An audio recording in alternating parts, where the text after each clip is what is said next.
નાણાકીય વર્ષ 2025નો અંતિમ દિવસ છે અને આ વર્ષે બજારમાં સામાન્ય રિટર્ન મળ્યા છે.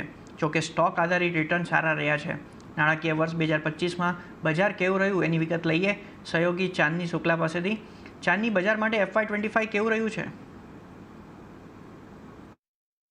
ફિનાન્શિયલ 25નો એક અંત અને નવા નાણાકીય વર્ષમાં એન્ટર થઈ રહ્યા છે. તો આ વર્ષ માર્કેટ માટે કેવું રહ્યું? સેન્સેક્સ લગભગ 5.5% પોઝિટિવ રિટર્ન્સ આપણને મળ્યા છે. તો નિફ્ટી 50 દ્વારા છે 5.5% પોઝિટિવ રિટર્ન્સ આપણને FY25માં મળ્યા છે. અન્ય ઇન્ડેક્સ પર જોઈએ માર્કેટ માટે કેવા રહ્યા તો નિફ્ટી બેંકના 8.5% પોઝિટિવ રિટર્ન્સ છે. Mid cap 7.5%, Nifty small cap 4.5%ના પોઝિટિવ રિટર્ન્સ આપણને આપ્યા છે. હા, ઇન્ડેક્સની વાત કરી સેક્ટર સ્પેસિફિક જોઈએ તો વધનારા સેક્ટર્સ આ નાણાકીય વર્ષમાં કયા રહ્યા? ફિન નિફ્ટી 19% વધુ પોઝિટિવ રહ્યું. ફાર્મા 11% આસપાસ પોઝિટિવ રહ્યું છે. નિફ્ટી મેટલમાં 10% વધુ પોઝિટિવ રિટર્ન્સ છે. તો નિફ્ટી આઈટી દ્વારા પણ 7.25%ના પોઝિટિવ રિટર્ન્સ મળ્યા છે. પરંતુ હવે પોઝિટિવ બાદ નેગેટિવ જોઈએ. ઘટનારા સેક્ટર્સ નાણાકીય વર્ષમાં ક્યાં જોવા મળ્યા? સૌથી વધારે ઘટાડો મીડિયા સેક્ટરમાં જોવા મળ્યો. 16%થી પણ વધારે ઇન્ડેક્સ ઘટ્યો. એનર્જી 14%થી વધુનો ઘટાડો આપણે જોયો છે. PSU બેંકમાં 11% આસપાસનો એક ઘટાડો જોયો છે.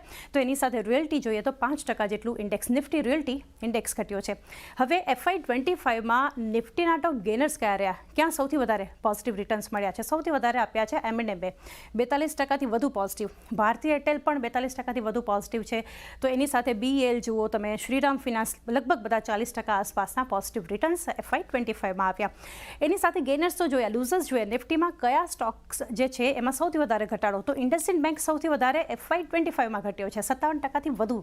ટાટા મોટર્સ 32%થી વધુ નેગેટિવ રિટર્ન્સ આપ્યા છે. અદાની એન્ટરપ્રાઇઝિસ, હીરો મોટોકોર્પ દ્વારા પણ એક નેગેટિવ પરફોર્મન્સ નાણાકીય વર્ષ 25માં જોવા મળ્યું છે.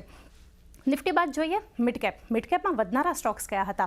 તો મઝગાંવ સ્ટોક સૌથી વધારે મિડકેપમાં વધ્યો. 168%થી વધુના પોઝિટિવ રિટર્ન્સ છે. પેટીએમ જુઓ 91% પોઝિટિવ.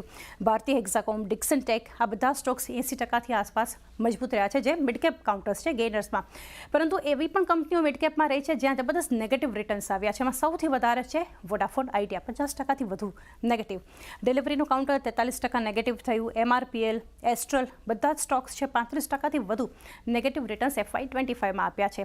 સાથે જોઈએ હવે મિડકેપ નિફ્ટી બાદ હવે સ્મોલ કેપ પર નજર કરી લે તો FY25માં આ બધા કાઉન્ટર્સ છે કે જે આપણને સ્મોલ કેપમાં વધ્યા છે. સ્ટર્લિંગ એન્ડ વિલ્સન જુઓ 53% પોઝિટિવ. સોનાટા સોફ્ટવેર છે, બિરલા સોફ્ટનું કાઉન્ટર, NMDC કે જ્યાં આપણને 45%થી વધુના પોઝિટિવ રિટર્ન્સ આ બધી સ્મોલ કેપ કંપનીઓએ આપ્યા છે. તો હવેનું વર્ષ જે છે એ માર્કેટ માટે કેવું રહેશે એના પર એક ફોકસ રાખીશું. આભાર ચાંદની. તો સાથે એલેક્સર